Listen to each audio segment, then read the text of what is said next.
Welcome to the Do Better, Be Better, Have Better channel, where we delve into the intersections of personal development, policy, and social impact to enrich your life and uplift our communities. Hi, I'm Dr. Angela Jean-Louis, a social justice educator and CEO of Leadership Concepts Institute. This is part 3 of episode 1, and today we will continue to unpack Project 2025 so that you will gain a deep understanding of the controversial document's origins and ideologies, analyze its contents, and discuss its broader implications. If you're passionate about understanding the forces shaping our political landscape, you'll want to stick around and possibly share your thoughts in the comments below. Don't forget to hit the like button, comment, share, and subscribe. Let's get started.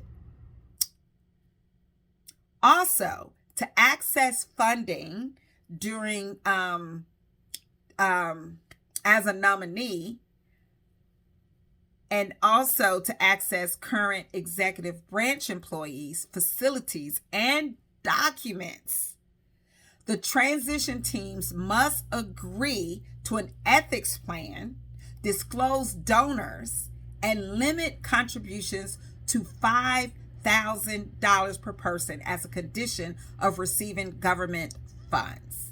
So far, the Trump campaign has not accepted federal funding, so he does not have access to these things, nor does he have to disclose this information yet.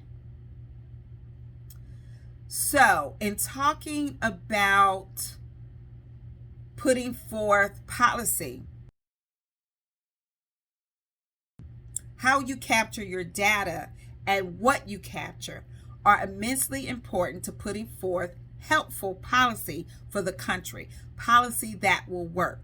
It guides the formulation of the policy, which also guides whether or not it will be implemented correctly. So if you mess up at the beginning in formulating the information and getting the data and putting the right people together to even get to roll out, what the issues are that the policy needs to seek to address. If you mess up on that end, everything else is going to be incorrect and it's going to fail.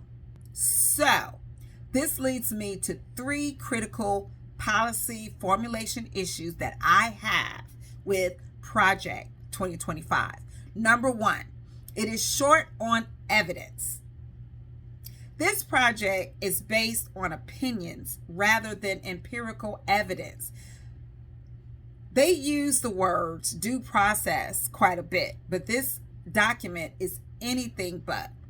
According to Sidney Shapiro of Wake Forest University and Joseph Tolman from the University of Cincinnati, authors of How Government Built America, Donald Trump's support of authority that will allow him to fire as many as 50,000 civil servants and replace them with members of his political party loyal to him regardless of competency equates to the spoils system that Andrew Jackson put in place in 1828. Jackson supported this, quote unquote, to reform the federal government and end the monopoly of elites. Sound familiar? This is what he said. They detail in their book how it led Jackson's administration to have utter incompetence and corruption. Now, as a political scientist, I also know that incompetence and corruption has enormous consequences for policy, and policy is always put in place to address issues with citizens, to make citizens' lives better. So, if you have incompetency and corruption, it can result in lives and land lost, like the Jackson's administration signing and handling of the Indian Removal Act of 1830, which led to the Trail of Tears because that so-called incompetence and corruption, because he wanted to put loyalists on the payroll. Of course, the Trail of Tears led to 100,000 Native people being misplaced and 15,000 dying. The creators and supporters of Project 2025 they also want to push the inconvenience of the three branches of government and a federal constitutional republic, which is what we have, that all three of the branches share power. Instead, they are seeking to make America a unitary government. A unitary government is one in which power is centralized in the executive branch over the other branches, legislative and judicial. So, there is no pesky Congress to deal with. And an example of unitary government is China. Project 2025 also tilts toward a bro culture. And so when discussing a bro culture of opinions, it typically implies a setting where the opinions and perspectives are overwhelmingly or aggressively shaped by the same demographic, often to the exclusion of or detriment of other voices. This can manifest in various ways, such as groupthink, where the desire for harmony or conformity results in an irrational or dysfunctional decision-making outcome. Echo chamber, environments where beliefs are amplified or reinforced by communication and repetition inside a closed system. Fox News, often leading to dismissive attitudes towards outsiders or differing viewpoints. Dominance of particular perspectives, opinions that may promote or justify exclusionary practices, casual sexism, or lack of diversity. This type of culture can stifle diversity of thought and innovation, and often leads to challenges in broadening participation discussions or decision-making processes. Okay, so that's number one. There's an issues based on opinions, no facts, no data, echo chamber, conformity, no diversity. The second issue that I have as it relates to the formulation of policy based on Project 2025 is the use of inflammatory language and focus on culture wars. Let's compare the mandate leadership of 1980 and the current Project 2025, shall we?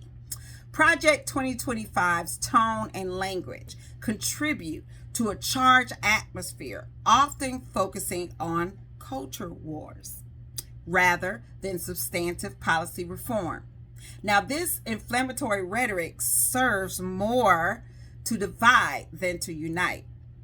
In the initial leadership mandate in 1980, some conservatives stated that they saw the entrance of illegal aliens as an excellent way to find people to do jobs that Americans would not do at the market price, while others believe that a large swath of foreign culture will not be able to assimilate and would create unsustainable burdens.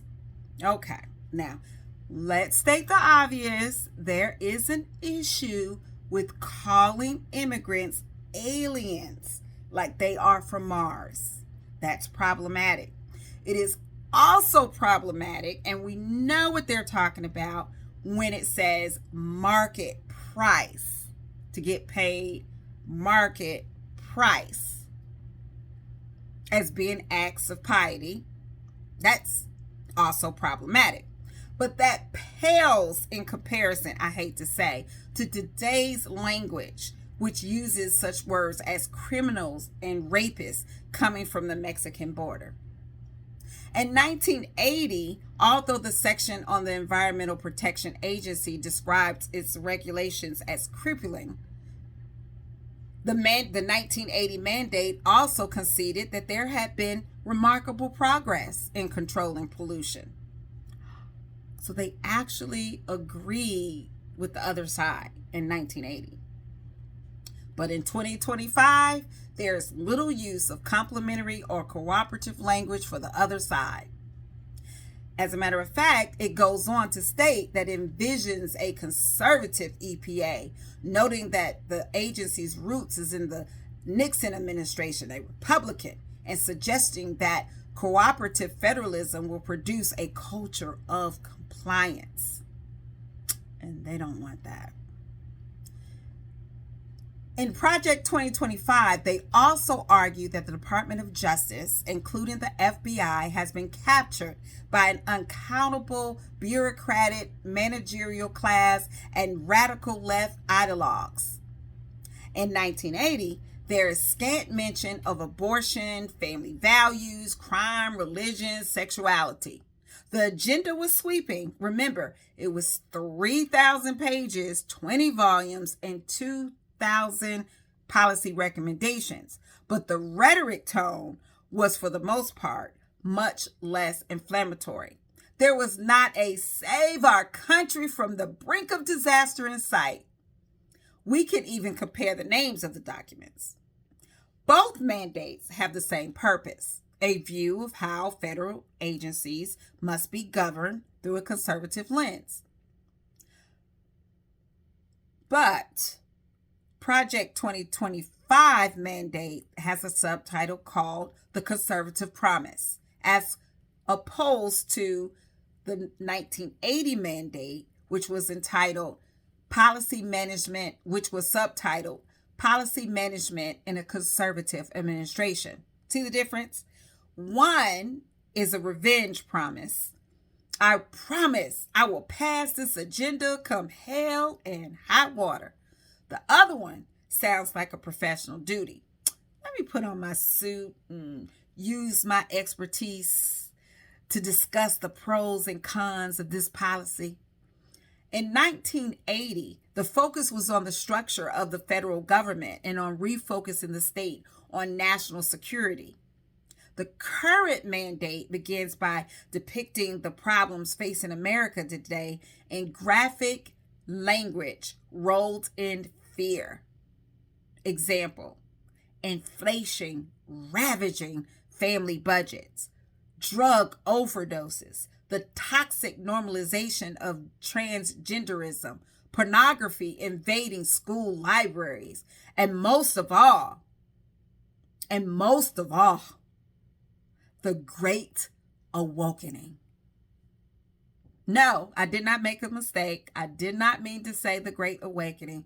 They actually have taken the word woke and came up with another expression, the Great Awakening. And there's more. Liken it to a totalitarian cult. Kevin Roberts, the new president of Heritage, warns against global elites and the strategic, cultural, and economic Cold War being waged by the, here it is again, totalitarian communist dictatorship in Beijing, with TikTok as one of its major weapons. It is a scorch the earth mindset until we only think, act, and live as one, and get rid of the rest. Manifesto, possibly physically, with deportation and lack of discourse platforms, etc. Number 3, my third issue. I mean, there's a lot, but we're talking about policy formulation right here. The creators write as if they disdain elites, yet rely on them for the project's creation, which adds to the lack of inclusivity. As a matter of fact, the people that wrote the project, the mandate, are elites. But it aligns itself in opposition to, quote, corporate and political elites, arguing that, quote, nearly every top tier U.S. university president or Wall Street hedge fund manager has more in common with a socialist European head of state than with the parents at a football high school game in Waco, Texas. Interestingly, no football coach or parent from Texas or any other state is listed as a creator. But then again, the definition of elitist, according to the Oxford Dictionary, is the people who have the most wealth and status in a society, the most successful or influential group of people. Britannica Dictionary states a select group superior in ability or qualities to the rest of a group or society. Adjective, belonging to the wealthiest, most powerful, best educated, or best trained group in a society. Noun, the political elite, the intellectual elite, the educated elite, the corporate elites. Guys, that is who wrote the document. Elites. They hail from very selective schools, a lot of them from Ivy Leagues. Most of them are high-level public servants. If they don't do that, then they are lawyers, professors, policy analysts. So they are elitists by the nature of their circle, what they do for a living, and their education. They're the top echelon of politics, law, and education. They are the thought leaders because they are highly qualified, more qualified than average. We may disagree with their politics and their thinking process, but they are qualified as it relates to the purpose of Project 2025. They're more qualified than average. They have more education than average. They have more access through their contacts and money, or both, than regular Americans. They are elitists, regardless of how they view themselves. I find it disingenuous that the people who love to throw around how hated elites are actually part of the elite class. It is not that you are an elitist. So I want to add that. So it is not that you are. I don't think that it has to be necessarily negative to be elite. Elite means the top, the cream of the crop, right? It's what you do with that responsibility. Do you give pro bono services to the poor as a lawyer or doctor? Do you mentor others as a business owner? Do you aspire to become a principal or superintendent, not because of the huge pay hike, but to help more children? You could be elite. You could have tons of money, but what is it that you do with it? You could be the best at what you do, but do you strive to make things better and make others better? You get to make the decisions because you are the best educated and trained. But what do you do with it? Those are the questions that elitists, when they design something, need to ask themselves. But this document lags on even trying to look as if they were trying to answer that question. Elitism theory in action can be witnessed in legislation protecting corporate interests over the environment or workers' rights. However, significant political reforms addressing inequality and power disparities are lacking, and this document lacks both. This is where trickle-down economics comes into play. It's really big during Ronald Reagan's time. That's when it first came out, first became very popular. It comes from that belief of elitism. If you make the rules, laws, and policies favorable to the people that have the most, they will spend their money, they will create jobs, and they will give to charities to help the average Joe.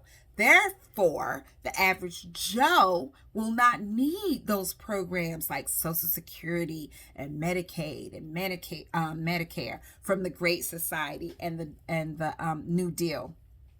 But there's no evidence that this works.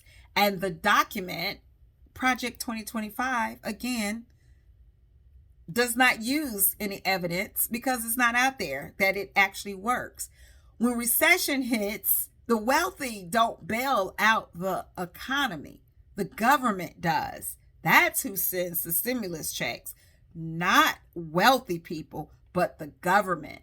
So this paradox underscores a disconnect that may affect the project's credibility and real-world application. So while the document outlines a thorough plan, the heavy reliance on strategic placements highlights a top-down approach instead of including the average Sarah and Sam. You don't have a teacher, you don't have a plumber, you don't have a small mom and pop business owner. You don't have the diversity of representation. Therefore, this document may not resonate with all conservative factions or the general public. Let me give you an example. Ben Carson, the well-known Johns Hopkins neurosurgeon. That's how we knew him at first before he became an administrator in the Trump's administration. Well, anyway, he delivered a commencement address at Andrews College in 1998, in which he discussed his belief that the pyramids in Egypt were built as granaries, not as tombs for pharaohs. This is what he says, quote, "My theory is that Joseph built the pyramids to store grains. All the archaeologists think they were made for the pharaoh's graves." That is not something that resonates. And then, again, Dr. Carson, in response to questions about solving the crisis of gun violence, he said this: "I never saw a body with bullet holes that was more devastating than taking the right to arm ourselves away." And this was in context with him stating that as a doctor, he had to remove a lot of bullets from the body. Does not resonate with everyone. There are people, there are loved ones that have died because of gun violence. So, in conclusion, in today's episode, we've just begun to scratch the surface of Project 2025. As you've seen, while the intent is to prepare for a conservative government transformation, the means and messaging may not align with the broader public interest. As we've discovered in episode 1, parts 1, 2, and 3, while the intent is to prepare for a conservative transformation of government, the means and messaging may not align with the broader public interest. In our next episode of a 5-episode series, we'll examine who exactly is behind Project 2025 and what their agendas might reveal about the future they envision for America.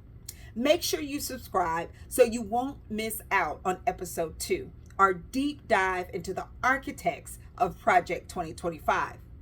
And if you want to make sure your friends and family really understand Project 2025, make sure... I can't see the rest. Okay, I have to start over. I can't see the rest of my stuff. Let me fix it. It doesn't go up far enough.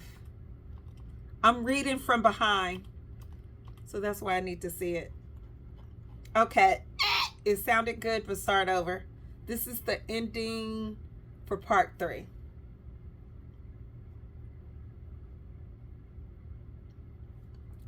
As we've discovered in episode 1, parts 1, 2, and 3, while the intent is to prepare for a conservative transformation of government, the means and messaging may not align with the broader public interest. If our next start over. Okay. My mouth is dry. Hopefully I can finish this. It's only 1 minute. Woo! As we've discovered in episode 1, parts 1, 2, and 3, while the intent is to prepare for a conservative transformation of government, the means and the messaging may not align with the broader public interest. In our next episode of a 5-episode series, we'll examine who exactly is behind this document and what their agendas might reveal about the future they envision for America. Make sure you subscribe so you won't miss out on episode 2, our deep dive into the architects of Project 2025. And if you want to make sure your friends and family really understand 2025, make sure to share this with them. And don't forget to hit the like button, comment, and subscribe. And remember, it's up to us to do better, be better, and have better. See you next time.